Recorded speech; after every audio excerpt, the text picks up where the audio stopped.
Ce n'était pas le cri qui avait hanté les témoins présents au restaurant cette nuit-là. Les cris sont monnaie courante dans cette partie de la ville. Non, c'était le bruit. Le craquement sec et écœurant d'un os qui se brise. C'était le bruit de la vie de Sienna qui se brisait en deux. Elle n'était qu'une serveuse qui essayait de survivre à un fantôme de son passé. Lui était l'homme le plus redouté de la ville. Un homme qui brûlait le monde pour ceux qu'il revendiquait. Quand son ex-petite amie lui a brisé le bras, elle n'a pas appelé la police. Elle a appelé le diable. Et le diable, il a répondu dès la première sonnerie.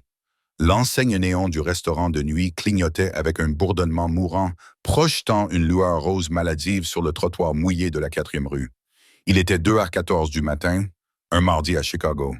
Le genre de froid qui s'installe dans vos os et refuse de partir. À l'intérieur, Sienna Cross essuyait le comptoir en Foreca pour la 10e fois. Son poignet lui faisait mal à cause du mouvement répétitif, mais c'était la seule chose qui la maintenait ancrée à la réalité. Le restaurant était vide, à l'exception du vieil homme Henderson, qui sirotait d'un café froid dans le coin, mais il dormait. Il était inoffensif. L'homme qui franchit la porte 3 minutes plus tard ne l'était pas. Les clochettes au-dessus de la porte ne tintaient pas joyeusement. Elles cliquetaient comme un avertissement. Sienna gela le chiffon, s'arrêtant au milieu d'un mouvement circulaire sur le comptoir. Elle connaissait cette démarche lourde et inégale. Elle connaissait l'odeur de bourbon éventé et de cigarettes bon marché qui s'engouffraient avec le vent. « Thanos !» murmura-t-elle, sa voix à peine audible par-dessus le bourdonnement du réfrigérateur. Thanos avait l'air d'un homme en ruine. Ses yeux étaient injectés de sang, cernés par les cernes d'une beuverie de 3 jours. Il portait une veste en cuir qu'elle lui avait achetée il y a 2 ans à Noël, à l'époque où elle était stupide, à l'époque où elle pensait que l'amour suffisait à réparer ce qui était brisé. La caisse semblait pleine depuis la fenêtre. « Tu vois, » dit Thanos d'une voix rauque et indistincte. Il ne la regardait pas dans les yeux. Il regardait ses mains, ou plutôt leur vide. « J'ai besoin d'un prêt. Je n'ai pas d'argent, Thanos. Je fais des doubles gardes juste pour payer le loyer de ce studio. S'il te plaît, pars. » Sienna recula d'un pas, sa hanche heurtant la machine à café. « Ne me mens pas. » Thanos frappa du poing sur le comptoir. Henderson sursauta dans son sommeil, mais ne se réveilla pas. « Je sais que tu as gardé les pourboires du week-end. Je sais que tu me caches quelque chose. C'est fini entre nous, Thanos. C'est fini depuis 6 mois. Tu n'as aucun droit. » Il se déplaça plus vite qu'un homme ivre ne devrait le faire. Il sauta par-dessus le comptoir, ses bottes dérapant sur le carrelage gras. Sienna tenta de courir vers la cuisine, vers les portes métalliques battantes où le cuisinier S, un homme corpulent, montait habituellement la garde. Mais S était parti depuis 20 minutes pour une pause cigarette qui s'était transformée en course à l'épicerie. Elle était seule. Thanos l'attrapa par la queue de cheval, lui tirant la tête en arrière. Elle poussa un cri et trébucha en arrière. Il la fit pivoter et la poussa violemment contre la table de préparation. Le bas de son dos heurta le bord en acier inoxydable, lui coupant le souffle. « J'ai dit » siffla Thanos en se penchant vers elle, son haleine chaude et rance sur son cou. « Donne-moi l'argent. » « Il est dans le coffre-fort. Je n'ai pas la combinaison, » a pleuré Sienna, les larmes aux yeux. Seul le directeur là. Menteuse. Il a attrapé son bras gauche. Il ne l'a pas simplement attrapé. Il l'a tordu. C'était un mouvement qu'il avait appris dans les bagarres de bar, un mouvement conçu pour neutraliser. Il lui a tordu le bras derrière le dos, forçant l'articulation au-delà de sa rotation naturelle. « Thanos, arrête! Tu me fais mal. Où est-il, Sienna? » Il poussa le bras plus haut. « Je te jure que je ne sais pas. » Il la poussa en avant tout en tirant son bras vers le haut dans un violent accès de rage. Craquement. Le bruit était fort. Il était plus fort que la pluie dehors. Plus fort que le ronronnement du réfrigérateur. C'était un craquement sec de bois qui résonna sur les murs carrelés. Le cri de Sienna mourut dans sa gorge, remplacé par une vague de nausée si intense que la pièce se mit à tourner. Sa vision devint blanche. La douleur ne se fit pas sentir immédiatement. Ce fut un choc froid. D'abord, elle réalisa que son bras pendait à un angle qui défiait l'anatomie. Thanos la lâcha, reculant comme s'il s'était brûlé. Il regarda son bras, puis ses propres mains. « C'est toi qui m'as poussé à faire ça. Tu n'aurais pas dû mentir. » Sienna était incapable de parler. Elle serra son bras gauche brisé dans sa main droite et glissa le long de la table de préparation jusqu'à toucher le sol. La douleur arriva, puis une barre de fer brûlante lui transperça l'avant-bras. Je vais vérifier à l'arrière, marmonna Thanos, la panique montant dans sa voix. Il ne cherchait plus d'argent. Il cherchait une issue, ou peut-être une arme pour faire taire le témoin. Il tituba vers le bureau du directeur. Sienna savait qu'elle n'avait que quelques secondes. L'adrénaline, dernière pitié du corps, envahit son organisme. Elle se hissa sur son bras gauche, se balançant inutilement, hurlant à chaque mouvement. Elle s'enfuit, mais pas vers la sortie. Thanos bloquait ce chemin, mais elle courut vers le vestiaire des employés, à l'arrière de la cuisine. Elle se jeta à l'intérieur, claqua la lourde porte en acier et verrouilla le loquet juste au moment où le corps de Thanos se précipitait de l'autre côté. « Ouvre la porte, Sag. N'empire pas les choses, » rugit-il en donnant des coups de pied dans le métal. Sienna glissa sur le sol, haletant pour reprendre son souffle. La pièce était sombre et sentait l'eau de Javel et les tabliers sales. Elle fouilla dans sa poche avec sa main droite tremblante. Son téléphone avait 14% de batterie. Elle regarda l'écran. Son pouce hésita au-dessus du 91 et 1. Mais elle s'arrêta. La police était déjà venue. Ils avaient rédigé un rapport. Ils avaient donné un avertissement à Thanos. Et 2 jours plus tard, Thanos était revenu en riant du fait que son cousin dans la police avait perdu les papiers.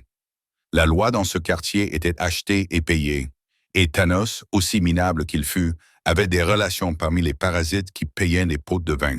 Si elle appelait les flics, ils mettraient 20 minutes à arriver.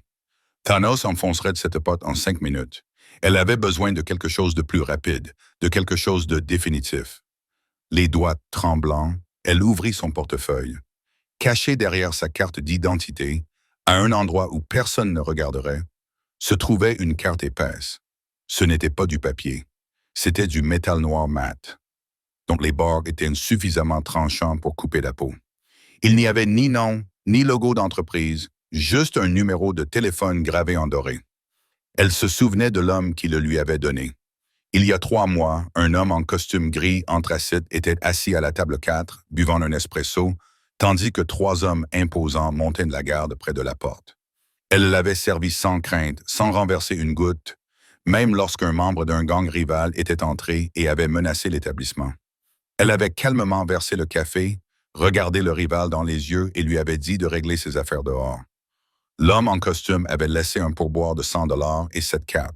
« Si jamais tu te retrouves dans une situation inextricable, » avait-il dit d'une voix veloutée, « appelle ce numéro, mais une seule fois. » Sienna composa le numéro. La sonnerie retentit une fois. « Parlez, » répondit une voix. Profonde, calme, dangereuse. « Il m'a cassé le bras, » sanglota Sienna, la douleur ayant finalement eu raison de sa détermination. « Il est devant la porte. Il va me tuer. » Une pause. Le silence à l'autre bout du fil était plus pesant que la tempête dehors. Qui est cette Sienna? La serveuse du Night Owl. Le ton à l'autre bout du fil changea instantanément. La froideur s'évapora, remplacée par une intensité aiguë et mortelle. Où es-tu en ce moment? Dans les vestiaires. Il donne des coups d'épée dans la porte. Boum, boum, les gonds de la porte grinçaient. Comment s'appelle-t-il? Thanos, Vane. Sienna. La voix lui donna un ordre, la stabilisant. Mets le téléphone dans ta poche, ne raccroche pas. Je suis à 3 minutes. 3 minutes? Elle gémit. Je n'ai pas 3 minutes pour moi. Si, restez baissé. 3 minutes, c'est une éternité quand on saigne à mort ou qu'un homme essaye de vous tuer. Sienna se recroquevilla en boule sous les rangées de tabliers suspendus. Les coups avaient cessé. C'était pire. Le silence signifiait que Thanos réfléchissait. Le silence signifiait qu'il cherchait un pied de biche. « Je sais que tu es là, S. » La voix de Thanos traversait le métal, étouffée mais claire. « Je veux juste parler. Je peux soigner ton bras. Je connais quelqu'un. Ouvre juste la porte. » Sienna se mordit la lèvre jusqu'au sang pour ne pas crier. Son bras palpitait, gonflé jusqu'à doubler de volume sous la manche de son uniforme. Elle sentait le bord irrégulier de l'os appuyé contre sa peau. « S'il te plaît, » pria-t-elle, « s'il vous plaît, faites qu'il soit réel. » Elle avait entendu les rumeurs sur Lorenzo Enzo Duca, l'aube de l'Ouest, l'homme qui possédait les ports, les syndicats et la moitié des juges de la ville. Ce n'était pas un sauveur. C'était un monstre qui tenait d'autres monstres en laisse. Pourquoi un homme comme lui viendrait-il voir une serveuse? Parce qu'elle l'avait sauvé cette nuit-là. Elle ne lui avait pas seulement servi un café. Elle avait vu l'homme armé s'approcher de la fenêtre et avait accidentellement fait tomber un plateau de verre, ce qui avait incité Enzo à lever les yeux juste à temps pour esquiver la première balle. Il lui devait la vie et Duca payait toujours ses dettes. Crash! La pointe d'une hache de pompier transperça la porte métallique à quelques centimètres de la serrure. Sienna hurla et recula précipitamment dans le coin. « Te voilà! » Thanos éclata d'un rire maniaque et terrifiant. Il retira la hache et frappa à nouveau. Le métal grinça. Encore un coup et la serrure céderait. Sienna ferma les yeux. Elle serra le téléphone dans sa poche. « Enzo » murmura-t-elle. Soudain, le bruit à l'extérieur du restaurant changea. Ce n'était pas le son des sirènes. C'était le crissement des pneus. Pas d'une seule voiture, mais de plusieurs. Des moteurs puissants qui vrombissaient puis s'arrêtaient simultanément. La hache s'arrêta en plein élan. Thanos l'avait entendu lui aussi. « Qui diable est-ce » grogna Thanos. Sienna entendit les clochettes de l'entrée du restaurant Tenter, mais cette fois-ci, elles ne s'agitèrent pas. La porte s'ouvrit avec détermination. « Nous sommes fermés » cria Thanos vers l'entrée, essayant de paraître dur, bien que sa voix tremblât. « Sortez !» Pas de réponse, juste le bruit de pas, celui de chaussures en cuir dur cliquetant sur le carrelage. Lent, délibéré, rythmiquement terrifiant. Clic, clac, clic, clac. « J'ai dit, sortez d'ici !» hurla Thanos, abandonnant la porte du vestiaire. Il retourna dans la salle principale du restaurant. Sienna colla son oreille contre la porte métallique froide. « Thanos vint !» résonna une voix. C'était la voix du téléphone, douce, sombre et totalement dénuée de peur. « Tu as quelque chose qui m'appartient. Qui es-tu? » La voix de Thanos se brisa. « Toi, tu es Duca, et tu es un gaspillage d'oxygène. Écoute, mec, et je ne veux pas d'ennui avec les familles. C'est une dispute domestique. C'est juste ma copine qui fait des histoires. »« Ta copine? » La température dans la pièce sembla baisser de 10 degrés. « Ouvre la porte, Thanos. Je... »« Quoi? Le vestiaire. Ouvre-la. Elisma, je peux faire ce que je veux. » Thanos cria, essayant de rassembler le courage du désespéré. Il y eut un bruit écœurant. Pas un coup de feu. Cela ressemblait à un bruit sourd humide, suivi d'un cri guttural, puis le bruit d'un corps heurtant une table, brisant des assiettes. « Ouvre !» répéta Enzo, sans même élever la voix. Sienna entendit un bruit de lutte, puis le bruit de la hache tombant sur le sol. Thanos sanglotait maintenant. « D'accord, s'il te plaît. » La poignée de la porte du vestiaire tourna. Le verrou avait été suffisamment endommagé par la hache pour qu'elle s'ouvre. La lumière du restaurant envahit la pièce sombre, aveuglant Sienna. Thanos se tenait dans l'embrasure de la porte. Mais il ne la regardait pas. Il était tenu par le col par un homme qui ressemblait à une montagne, l'un des gardes d'Enzo. Le visage de Thanos était déjà couvert de sang. Et derrière lui, traversant le carnage avec la grâce d'une panthère, se trouvait Lorenzo Duca. Il portait un trench coat noir par-dessus un costume sur mesure qui coûtait plus cher que le restaurant lui-même. Ses cheveux noirs étaient lissés en arrière, la pluie scintillait sur ses épaules. Ses yeux, de la couleur d'un espresso froid, balayèrent la pièce jusqu'à ce qu'il se pose sur Sienna. Il vit les larmes. Il vit la terreur. Puis son regard se posa sur son bras gauche, qui pendait, tordu et inerte. Un muscle de la mâchoire d'Enzo se contracta. C'était le seul signe d'émotion qu'il montra. Il passa devant Thanos sans lui accorder un regard. Il s'agenouilla devant Sienna, sans se soucier du sol sale qui allait ruiner son pantalon. « Sienna, dit-il doucement. « Tu es venue, murmura-t-elle, le corps tremblant de manière incontrôlable. « Je te l'avais dit, dit-il en tendant la main. Ses mains étaient grandes, chaudes et incroyablement douces. Il passa ses doigts au-dessus de son bras, mais sans toucher la blessure.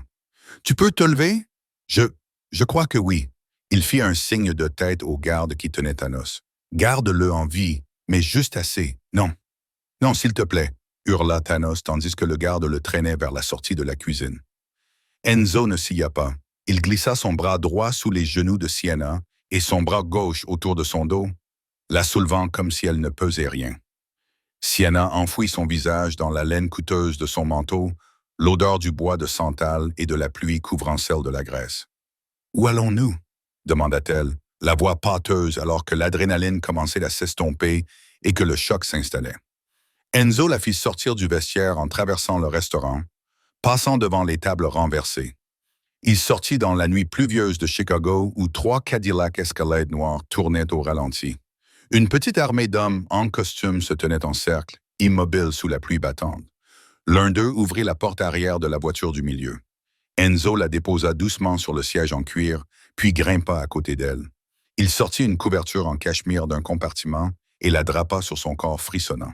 « Nous rentrons à la maison, » dit Enzo en faisant signe au chauffeur. « Et ensuite, je vais détruire son monde. » Sienna regarda par la vitre teintée alors que la voiture démarrait. Elle vit les lumières du restaurant s'estomper. Elle vit la silhouette du garde traîner Thanos dans la ruelle. Pour la première fois de sa vie, elle n'était pas la proie. Elle était avec le prédateur. Et que Dieu lui vienne en aide. Elle ne s'était jamais sentie aussi en sécurité.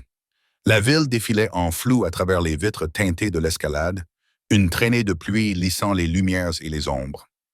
À l'intérieur de la voiture, le silence était absolu, à l'exception de la respiration saccadée de Sienna.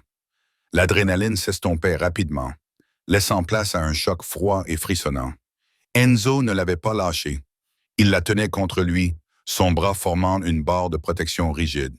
Il tapait furieusement sur son téléphone d'une seule main, le visage éclairé par la lumière bleue crue de l'écran. « Le Dr. Evans prépare la suite », dit Enzo d'une voix basse qui vibrait contre sa tempe. « Nous n'irons pas à l'hôpital. Trop de questions, trop de paperasse. Je n'ai pas les moyens de payer un médecin privé. » marmonna Sienna en claquant des dents. La douleur dans son bras était désormais une pulsation aveuglante, brûlante, qui battait au rythme de son cœur. Enzo la regarda, le visage impassible. L'argent est un concept pour les gens qui doivent demander des choses. Tu es avec moi maintenant. Tu ne payais rien. La voiture s'engagea sans encombre dans le parking souterrain de la Spire, le plus haut immeuble résidentiel de la ville. Les agents de sécurité en uniforme tactique gris saluèrent le passage du convoi d'un signe de tête. Ils ne ressemblaient pas à des portiers. Ils ressemblaient à des paramilitaires. Lorsque la voiture s'arrêta, Enzo la porta à nouveau. Il refusa le fauteuil roulant que le concierge lui proposait. Il la porta jusqu'à l'ascenseur privé qui nécessitait un scan rétinien pour s'ouvrir. « 40e étage », annonça une voix mécanique. Les portes s'ouvrirent pour révéler un penthouse qui ressemblait moins à une maison qu'à une forteresse de verre et d'acier. La vue sur Chicago était à couper le souffle, une étendue d'or et d'obscurité. Mais Sienna ne voyait que l'homme aux cheveux roses qui attendait près d'un brancard médical au centre du salon. « Posez-la doucement, Lorenzo », dit le Doc Trevon. C'était un homme âgé aux mains fermes et aux yeux qui avaient vu trop de blessures par balle pour être choqué par un bras cassé. Enzo la déposa sur le brancard. « Elle est en état de choc. La fracture est grave, docteur. » J'ai entendu le craquement. Le Dr. Evans coupa la manche de son uniforme avec des ciseaux chirurgicaux. Sienna haleta lorsque le tissu fut retiré, révélant le gonflement violet et noir qui déformait son avant-bras. L'os s'appuyait de manière alarmante contre la peau, menaçant de la transpercer. Une fracture ouverte évitée de justesse. Marmonna le Dr. Evans, ses doigts sondant doucement. « Si, je vais vous donner quelque chose pour la douleur. Vous allez vous sentir comme sous une couverture chaude. Laissez-vous aller. » Il injecta un liquide transparent dans sa perfusion. En quelques secondes, la pièce s'adoucit. Les angles vifs du mobilier s'estompèrent. La douleur atroce dans son bras s'atténua pour devenir une pulsation lointaine. « Je dois remettre l'os en place, » dit le Dr. Evans à Enzo. « Vous feriez mieux de sortir. Ce n'est pas très agréable à entendre. »« Je reste, » dit Enzo. Il se déplaça vers la tête du brancard et prit la main indemne de Sienna dans la sienne. « Regarde-moi, Sienna. Ne regarde pas ton bras. Regarde-moi dans les yeux. » Sienna se concentra sur lui. Ses yeux étaient incombres, intenses, tourbillonnant d'une rage contenue qui, elle le savait, ne lui était pas destinée. Il repoussa les cheveux de son front en sueur. « Pourquoi ?» Elle marmonna, sous l'effet des médicaments. « Pourquoi es-tu venu ?»« Parce que tu m'as appelé, » répondit-il simplement. « Bon, à 3, prévint le Dr. Evans. « 1, 2, crac. » Sienna poussa un cri rauque et guttural qui fut coupé net lorsqu'elle serra la main d'Enzo si fort que ses jointures blanchirent. Enzo ne broncha pas. Il se pencha vers elle, posant son front contre le sien, absorbant sa douleur. « C'est fini, » murmura-t-il. « C'est terminé. Respirez, docteur. » Evans travailla rapidement, enveloppant le bras dans un plâtre qui durcit rapidement. Elle a besoin de repos, pas de stress, et pour l'amour de Dieu, Lorenzo, éloignez la police d'elle. Elle est fragile. La police ne la trouvera pas. Enzo le promit. Elle n'existe plus. Sienna sombra dans l'obscurité des sédatifs. La dernière chose qu'elle ressentit fut les lèvres d'Enzo effleurant sa tempe. Un baiser qui ressemblait à un serment. 3 heures plus tard. Le sous-sol de la flèche était insonorisé. Il devait l'être. Il avait été conçu à l'origine comme une cave à vin, mais les contrôles d'humidité le rendaient parfait pour d'autres usages. Thanos était attaché à une chaise en acier au centre de la pièce. Son visage était marqué par le regret. Un œil était gonflé et fermé, sa lèvre fendue et ses côtes probablement fracturées à cause du trajet. Enzo se tenait dans l'ombre, retirant sa veste de costume. Il déboutonna ses poignets et retroussa ses manches blanches jusqu'au coude avec une précision méthodique. Il ne ressemblait pas à un parrain de la mafia. Il ressemblait à un chirurgien se préparant à opérer. « Je t'en prie », haleta Thanos en crachant du sang sur le béton. « Je ne savais pas qu'elle était à toi. Je te jure, Duca, je pensais qu'elle n'était qu'une serveuse. » Enzo sortit de l'ombre. Il n'avait pas d'arme. Il n'en avait pas besoin. « Elle n'est pas n'importe qui », dit Enzo d'une voix terriblement calme. « Mais nous ne sommes pas ici pour parler d'elle. Nous sommes assis pour parler de toi. » Enzo fit le tour de la chaise. « Tu es un junkie de bas étage, Thanos. Tu dois 3 000 $ au bookmaker de la 5e avenue. Tu as perdu ton emploi à l'usine automobile il y a 6 mois. Tu es fauché. » Enzo s'arrêta devant lui. « Alors, imagine ma surprise quand mes hommes ont fouillé tes poches et trouvé ça. » Enzo brandit un petit sac en plastique transparent. À l'intérieur se trouvaient des liasses de billets bien roulés, des billets neufs, des numéros de série consécutifs, 5 000 $. C'est beaucoup d'argent pour un homme fauché qui vole un restaurant pour quelques pièces, dit Enzo. Le bon œil de Thanos s'écarquilla. Il essaya de détourner le regard. Je l'ai gagné. Des jeux à gratter. Smack. Le revers d'Enzo fut rapide comme l'éclair. La chaise vacilla. N'insultez pas mon intelligence, dit Enzo en s'essuyant la main avec un mouchoir. Vous êtes allé au restaurant ce soir, mais pas pour la caisse. Vous y êtes allé pour faire une scène, pour lui faire du mal. Non, je voulais juste l'argent. Menteur, Enzo se pencha vers lui. Tu lui as attrapé le bras, tu l'as tordu. Mais avant ça, mes hommes ont vérifié les images de vidéosurveillance de la rue. Tu as attendu dehors pendant 20 minutes. Tu étais au téléphone. À qui parlais-tu? À personne, à ma mère, soupira Enzo. Il fit un signe de tête vers le coin de la pièce. Un homme s'avança. Luca, le bras droit d'Enzo. Luca tenait une tablette.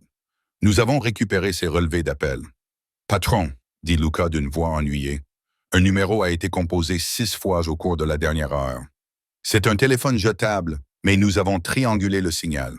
Et Enzo a demandé. Il provenait du commissariat, a répondu Luca. Plus précisément, du bureau du détective Schreiber. L'atmosphère dans la pièce a changé. Thanos a pâli sous ses ecchymoses. Enzo a plissé les yeux.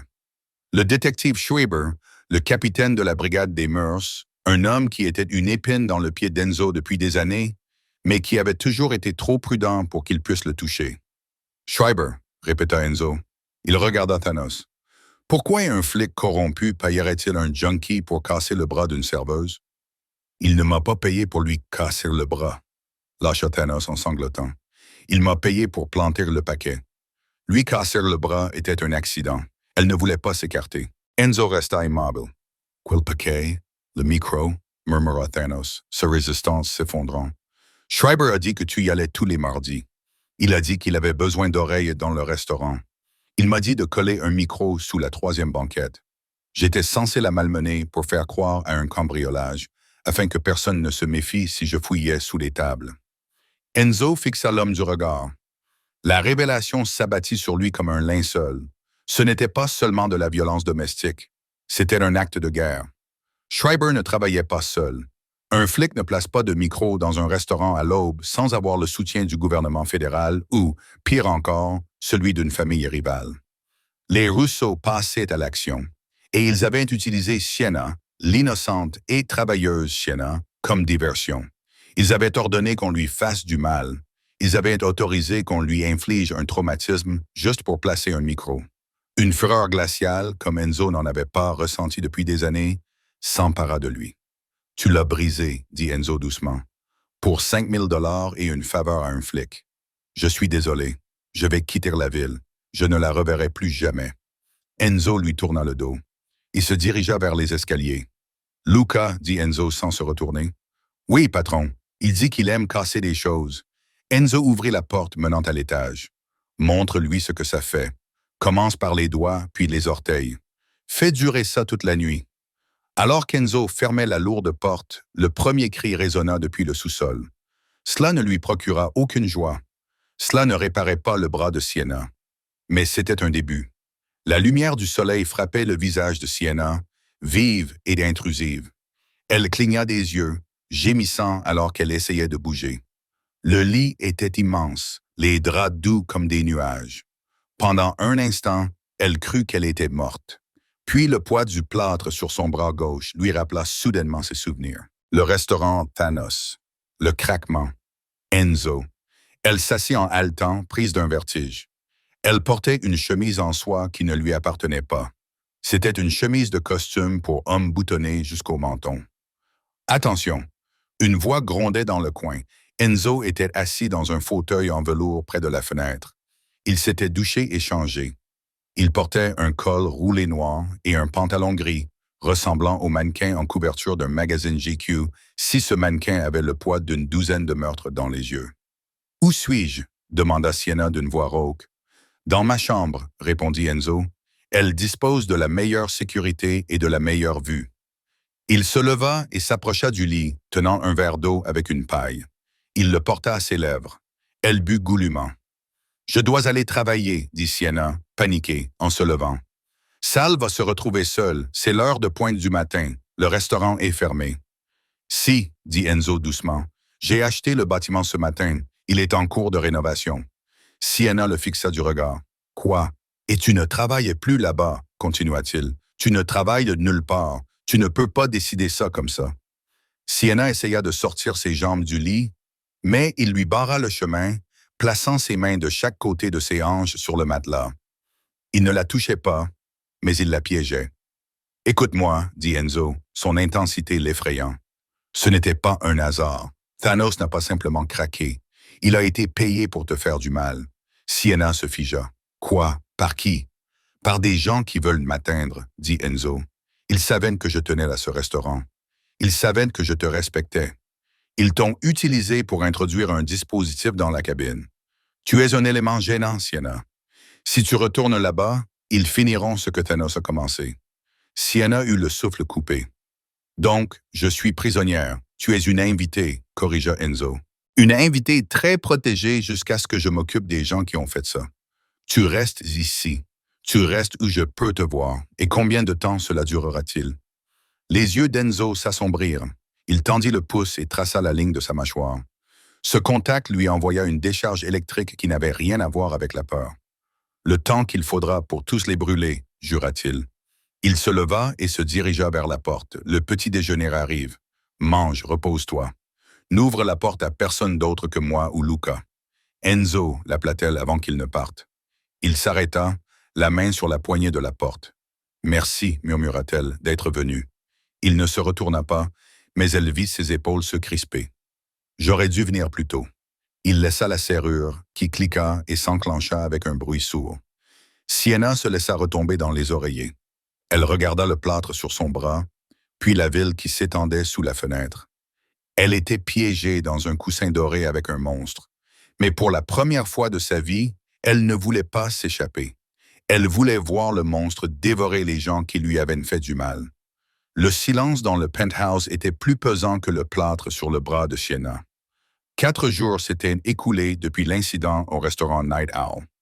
4 jours à se réveiller dans des draps qui coûtaient plus cher que son loyer annuel, à manger des repas préparés par un chef silencieux et à contempler la ligne d'horizon de Chicago à travers une vitre pare-balles.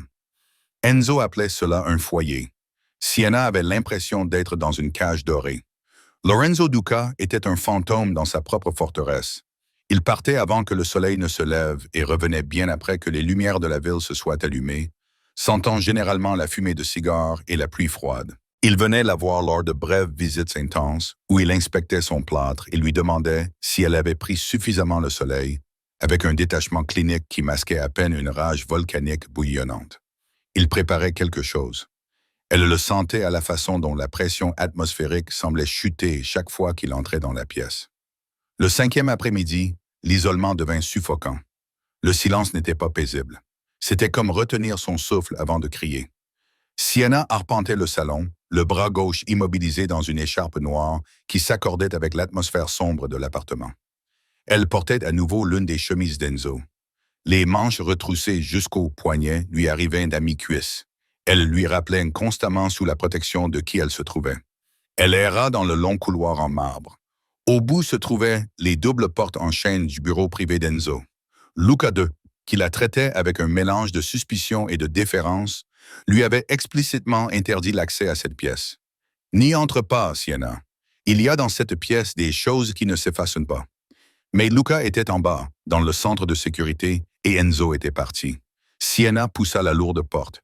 Elle n'était pas verrouillée. Elle s'ouvrit sans bruit, révélant une pièce qui sentait le vieux papier, l'acajou et l'odeur métallique de l'huile à fusil.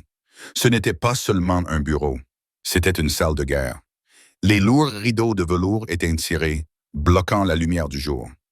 La seule source de lumière provenait d'une lampe de bureau posée sur l'imposant bureau, projetant de longues ombres inquiétantes sur les murs. Et les murs étaient recouverts. Sienna entra, le cœur battant à tout rompre. Des tableaux en liège tapissaient les murs de la pièce, offrant une vue panoramique du monde criminel de Chicago. Des fils rouges reliaient des photos d'identité judiciaire aux lieux, aux comptes bancaires et aux sociétés écrans. C'était une carte de la corruption. Elle s'approcha du tableau central, celui intitulé « Actuel ». Au milieu se trouvait une photo du restaurant Night Owl. Un frisson lui parcourut l'échine. Voir son lieu de travail, son sanctuaire, épinglé comme une scène de crime lui donna la nausée. Il y avait des photos de la cabine où elle avait été agressée, des photos de Thanos. Son visage était tuméfié par l'interrogatoire d'Enzo, et une ligne rouge le reliait au détective Schreiber. Enzo avait compris, ou du moins le croyait-il. Le récit sur le tableau était clair. Schreiber, le flic corrompu, utilisait Thanos pour placer des micros dans le restaurant afin d'espionner Enzo pour le compte de la famille Russo. Le regard de Sienna passa du centre vers la périphérie du tableau. Enzo était minutieux. Ces hommes avaient pris des photos de surveillance du restaurant sous tous les angles pendant des semaines, probablement pour vérifier les lieux bien avant l'agression. Il y avait des clichés granuleux des habitués, S retournant des hamburgers, Madame Higgins mangeant une tarte et le vieil homme Henderson. Il y avait 3 photos de Henderson. Sur l'une, il dormait dans sa banquette, la tête posée sur ses bras. Sur une autre, il buvait son café. Sur la 3e, il lisait le journal. Sienna fixa la photo où il lisait le journal. Quelque chose la dérangeait, un détail qui ne cadrait pas avec l'image de l'octogénaire inoffensif et sénile qu'elle avait servi pendant 2 ans. Elle se pencha, le nez à quelques centimètres du tableau d'affichage. Sur la photo, Henderson tenait une tasse en céramique dans sa main droite. Sa main gauche tournait les pages du journal. Sienna ferma les yeux, repensant aux centaines de fois où elle lui avait servi du café. « Désolé, ma chère », disait-il toujours, les mains tremblant violemment lorsqu'il cherchait à attraper le sucrier. Ses nerfs ne s'étaient jamais remis après la guerre, un traumatisme dû au bombardement. Il renversait du sucre sur la table. Il avait besoin de ses 2 mains pour porter la tasse à ses lèvres tremblantes. Mais sur la photo accrochée au mur d'Enzo, prise à travers la vitrine du restaurant, avec un téléobjectif haute résolution, la main de Henderson était parfaitement immobile. Le liquide dans la tasse était à niveau. Il n'y avait ni ondulation, ni tremblement. Le tremblement était un mensonge. Sienna retint son souffle. Elle regarda la photo suivante. Henderson dormait dans la cabine. Enzo l'avait intitulé « Sujet Henderson », statut « civil non menaçant ». Mais Sienna regarda de plus près l'obscurité sous la table sur la photo. Une ombre, une forme. Elle se souvint de la nuit où Thanos lui avait cassé le bras. Elle avait crié. Le son avait été assourdissant. Pourtant, Henderson n'avait pas bougé. Il n'avait pas bronché à ce moment-là. Elle pensait qu'il était plongé dans un profond sommeil sénile. Mais personne ne dort au son d'un os qui se brise, à moins d'attendre. Il ne dormait pas. Sienna sentit le sang se retirer de son visage, la laissant froide et étourdie. Il se préparait. Ses yeux parcoururent frénétiquement la chronologie qu'Enzo avait établie. Mardi 02h, cible Enzo entre dans le restaurant. Mardi 02h, le détective Schreiber entre dans le restaurant. Mais attendez, Schreiber n'était pas venu au restaurant pour rencontrer Enzo. Enzo n'était là que parce qu'il aimait le café. Schreiber venait au restaurant tous les mardis à 2h10 du matin avec une ponctualité d'horloge. Et qui d'autre était là tous les mardis à 2h10 du matin? Henderson, murmura-t-elle. Prise de conscience la frappa avec la force d'un coup physique. Le restaurant n'était pas un poste de surveillance. C'était une banque. Les Russo n'essayaient pas d'écouter Enzo. Ils blanchissaient de l'argent sous son nez. Le vieil Henderson n'était pas un retraité. C'était le collecteur d'argent. Ses tremblements n'étaient qu'une comédie pour le faire passer pour un vieillard fragile et invisible. Thanos n'était pas payé pour placer un micro. Il était payé pour provoquer une scène, une bagarre, un bras cassé, n'importe quoi qui détournerait l'attention de la cabine afin que Henderson puisse échanger les sacs avec Schreiber pendant le chaos. Et Enzo. Enzo pensait traquer un flic corrompu. Il ne savait pas qu'il s'aventurait dans l'antre d'un tueur à gages professionnel qui se cachait au grand jour depuis des années. Le bruit de l'ascenseur qui descendait dans le couloir l'attira de sa transe. Des bottes lourdes martelaient le marbre. Rapidement, avec urgence. Sienna se retourna alors que Luca faisait irruption dans la pièce. Il ne portait pas sa veste de costume habituelle. Il portait un gilet tactique avec un étui à la cuisse. Son visage était pâle, ses yeux écarquillés, mélangeant peur et adrénaline. « Qu'est-ce que tu fais ici ?» aboya Luca, même s'il n'avait pas le temps d'être vraiment en colère. Il se dirigea vers le bureau et attrapa un lourd sac de voyage noir. « Retourne dans ta chambre, Sienna, et verrouille la porte. »« Où est Enzo ?» demanda Sienna en se mettant en travers de son chemin. Elle ignora l'arme mortelle qu'il était en train de vérifier. « Il est parti à la rencontre, » dit Luca d'une voix tendue. « Schreiber a appelé, il a dit qu'il était prêt à changer de camp. Il a dit qu'il avait les dossiers Russo. Où est-ce la viande, Luca? » « Au restaurant, » répondit Luca en passant le sac sur son épaule. « Schreiber a dit qu'il voulait un terrain neutre. »« C'est un piège, » dit Sienna. Sa voix ne tremblait pas. La peur avait disparu, remplacée par une lucidité cristalline. Luca s'arrêta, la regardant comme si elle était hystérique. « Nous savons que c'est un piège, Sienna. Enzo a pris 2 gardes. Il va faire parler Schreiber pour obtenir l'information. »« Ce n'est pas Schreiber, » hurla Sienna en agrippant le gilet de Luca de sa main valide. « Schreiber n'est qu'un appât. C'est Henderson. » Luca se figea. Le vieil homme, celui qui mange de la tarte aux pommes. « Il n'a pas de tremblement, » cria-t-elle en montrant le tableau. « Regarde les photos. Ses mains sont fermes. Il fait semblant depuis des années. Ce n'est pas un civil. »« Luca, c'est lui le nettoyeur. Je l'ai vu passer la main sous la table une fois quand une voiture a pétaradé. Il ne se cachait pas. Il cherchait une arme scotchée sous le siège. » Luca regarda le tableau, puis Sienna. Il pâlit quand il comprit. Le vieil homme qui était toujours là. Le témoin invisible.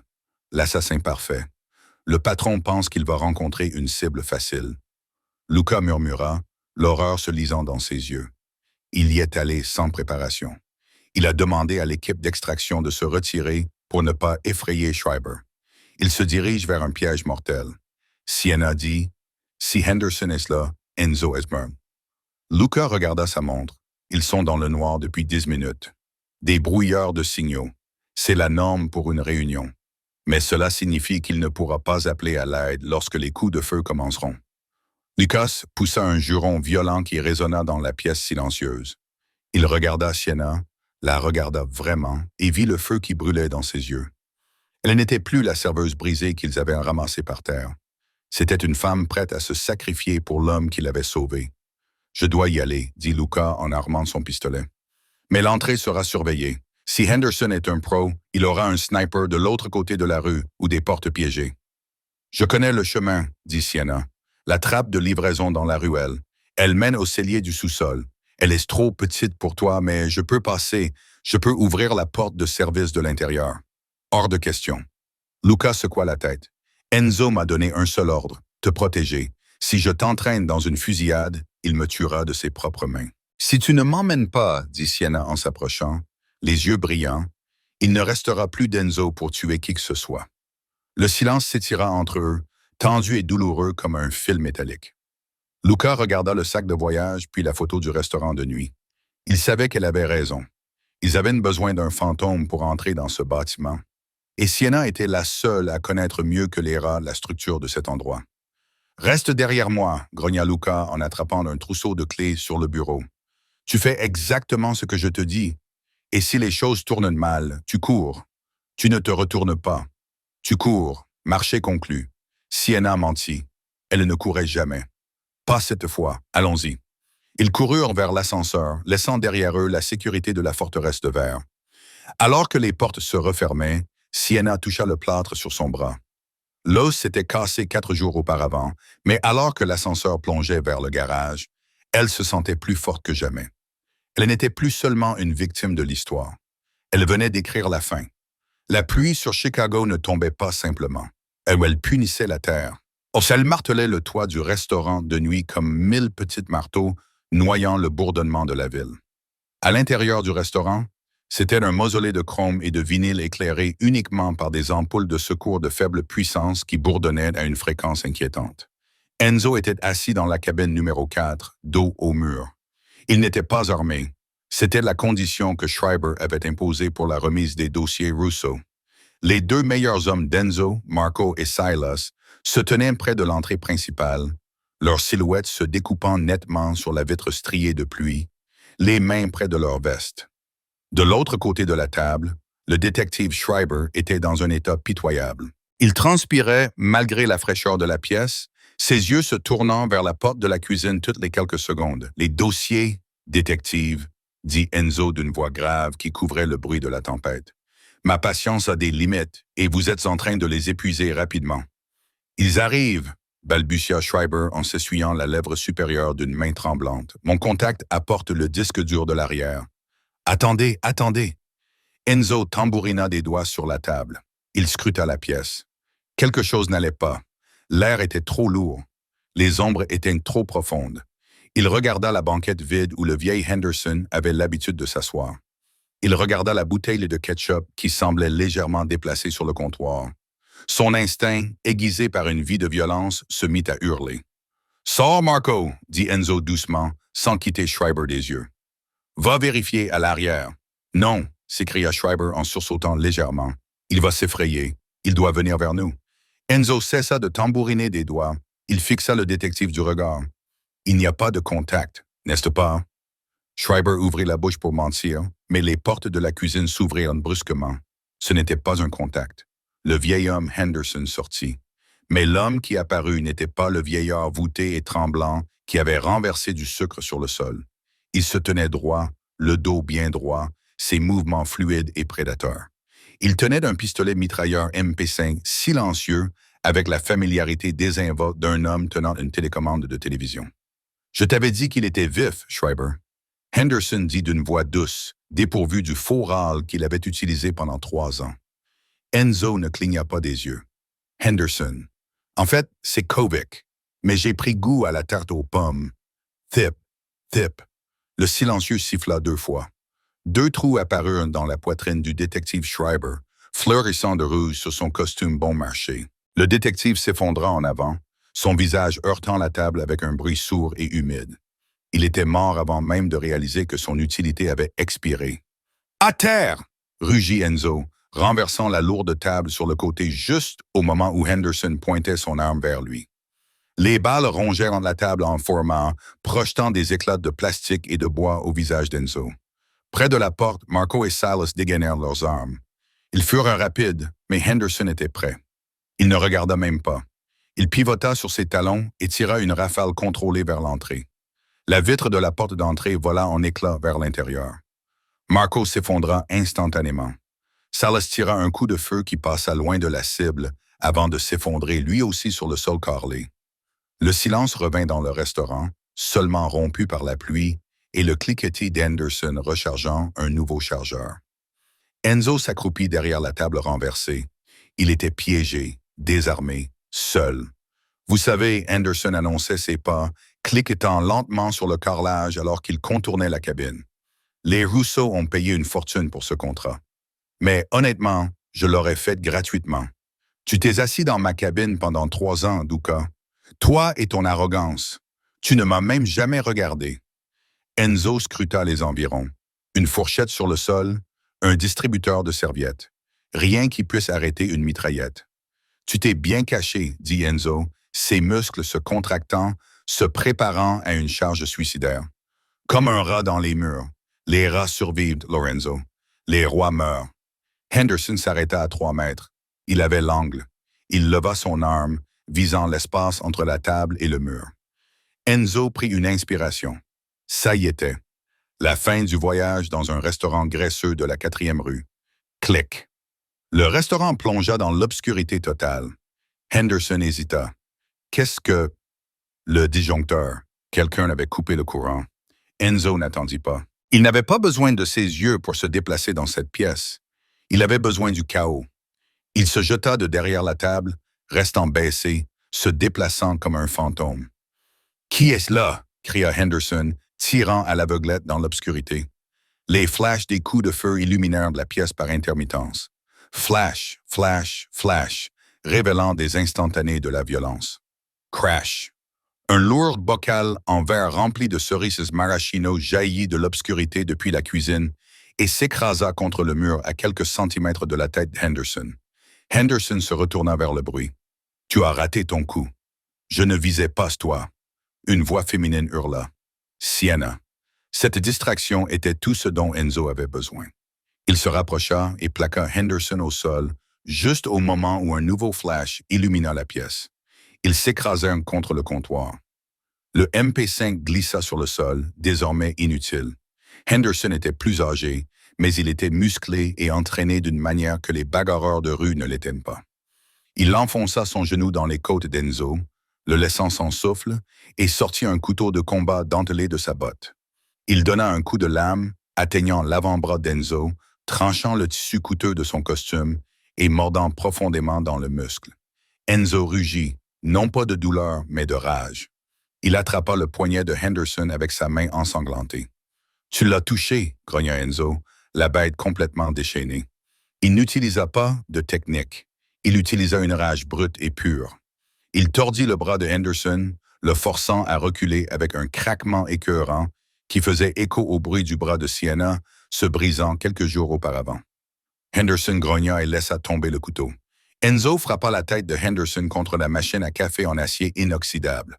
1 fois, 2 fois. Le métal se cabossa. Le verre vola en éclats. De l'eau bouillante jaillit, éclaboussant le visage de Henderson. L'assassin se débattit, essayant de crever les yeux d'Enzo. Mais Enzo était inébranlable. Il était une avalanche. Il attrapa Henderson par la gorge, le souleva et le projeta en arrière contre la vitrine à tarte. « Pour le bras, » murmura Enzo en resserrant son étreinte, « et pour la peur que tu as mise dans ses yeux. » Henderson haleta, ses jambes battant l'air inutilement jusqu'à ce que la lumière s'éteigne dans ses yeux. Enzo le lâcha, et le corps s'effondra sur le sol au milieu des tartes abîmées et des morceaux de verre brisés. Enzo resta là, la poitrine haletante, du sang coulant du bout de ses doigts. L'adrénaline faisait encore rugir ses oreilles. Enzo. Les lumières rouges d'urgence se mirent à clignoter, baignant le restaurant d'une lueur cramoisie infernale. Sienna se tenait dans l'embrasure de la porte de la cuisine. Son visage était maculé de graisse provenant du conduit de livraison. Ses cheveux étaient mouillés par la pluie. Son plâtre blanc contrastait avec la pénombre. Derrière elle, Luca se tenait debout, son arme levée, scrutant la pièce à la recherche de menaces qui n'existaient plus. Enzo regarda le carnage. Schreiber était mort à table. Ses hommes gisaient près de la porte. Henderson était brisé à ses pieds. Puis il la regarda. Il franchit la distance en 3 longues enjambées. Il se moquait du sang sur ses mains. Il se moquait de la guerre qu'il venait de déclencher contre les Russo. Il lui saisit le visage, ses pouces étalant une traînée rouge sur sa joue, ses yeux frénétiques cherchant des blessures. « Je te l'avais dit, » dit-il d'une voix rauque, s'efforçant de rester dans la maison. « Je t'avais dit que je connaissais le chemin. » Sienna sentit sa voix trembler alors que l'adrénaline la quittait, les larmes lui montant aux yeux. « Tu aurais pu mourir. Il avait l'angle. Tu aurais pu être tué, Sienna. Tu comprends? » Il la secoua légèrement, désespéré de lui faire comprendre la terreur qu'il avait ressentie en la voyant ici. Si une balle t'avait touché, mais ce n'est pas le cas, murmura-t-elle en s'approchant de lui, pressant sa main valide contre sa poitrine, juste au-dessus de son cœur, qui battait à toute rompre. Je suis là. Nous sommes là. Enzo la fixa du regard. Il vit son défi. Il vit sa loyauté. Elle ne s'était pas laissée intimider dans sa tour. Elle avait rampé dans la boue et l'obscurité pour le sauver. Elle n'était pas une poupée de porcelaine à garder sur une étagère. Elle était de l'acier forgé dans le même feu que lui. La colère le quitta, remplacée par une vague de possessivité si intense qu'elle le mit presque à genoux. Il l'embrassa. Ce n'était pas un baiser tendre. C'était une collision de survie. Il avait le goût du cuivre, de la pluie et de la violence. Il l'embrassa comme s'il voulait respirer pour elle. Ses bras l'enlacèrent, la serrant si fort qu'il n'y avait même plus d'air entre eux. Sienna se fondit en lui, agrippant sa chemise déchirée, s'ancrant à la seule chose solide dans son monde. Quand il se retira enfin, posant son front contre le sien, ils haletaient tous les deux. « Tu ne retourneras jamais dans cet appartement, » dit Enzo d'une voix grave, comme un serment. « Tu ne retourneras pas à ton ancienne vie. Tu es à moi, Sienna. Tu comprends? Tu ne peux pas t'en aller. » Sienna leva les yeux vers lui. Elle vit le sang sur son visage, le danger dans ses yeux et la dévotion absolue qui se cachait derrière. Elle pensa à Thanos, à la solitude des nuits froides passées à compter les pourboires. Puis elle sentit la chaleur des bras d'Enzo, une forteresse qui avait déplacé ciel et terre et s'était jetée dans un piège juste pour venger sa douleur. « Je sais, » murmura-t-elle en suivant du doigt la ligne anguleuse de sa mâchoire. « Est-ce un ordre, Don Duca ?» demanda-t-elle avec un petit sourire fatigué effleurant ses lèvres. Enzo la regarda, ses yeux sombres s'adoucissant pour la première fois depuis des années. Il embrassa le plâtre de son plâtre, puis sa paume. « Non, » dit-il doucement, « c'est une capitulation. Je peux brûler le monde, Sienna. Mais je ne veux pas régner seul sur les cendres. Alors ramène-moi à la maison, dit-elle. Enzo la prit dans ses bras, ignorant la douleur dans son avant-bras lacéré. Il enjamba les débris de ses ennemis. Luca se dirigea vers la porte et l'ouvrit sur la nuit pluvieuse. Les sirènes étaient comme des baleines lointaines dans le vent, arrivant trop tard pour sauver les méchants, mais juste à temps pour annoncer l'avènement d'une nouvelle reine. Enzo la porta dehors dans la tempête, non pas comme un trophée, mais comme une partenaire. La guerre avec les Russo ne faisait que commencer. Mais en regardant la femme dans ses bras, Lorenzo Duca était sûr d'une chose. Ils avaient déjà remporté la seule victoire qui comptait. Et c'est ainsi qu'un bras cassé a conduit à la chute d'un empire et à l'avènement d'une reine. Sienna n'a pas seulement survécu à l'obscurité. Elle a trouvé la seule personne assez dangereuse pour aimer ses morceaux brisés. Si cette histoire vous a tenu en haleine, n'hésitez pas à cliquer sur le bouton « J'aime ». Cela aide vraiment la chaîne à se développer. Pensez-vous qu'Enzo est allé trop loin ou qu'Henderson a eu exactement ce qu'il méritait? Faites-moi part de votre avis dans les commentaires ci-dessous. Et si vous voulez plus de romances tortueuses et de thrillers mafieux, n'oubliez pas de vous abonner et d'activer la cloche de notification pour ne manquer aucune histoire. Merci d'avoir regardé et à bientôt pour le prochain chapitre.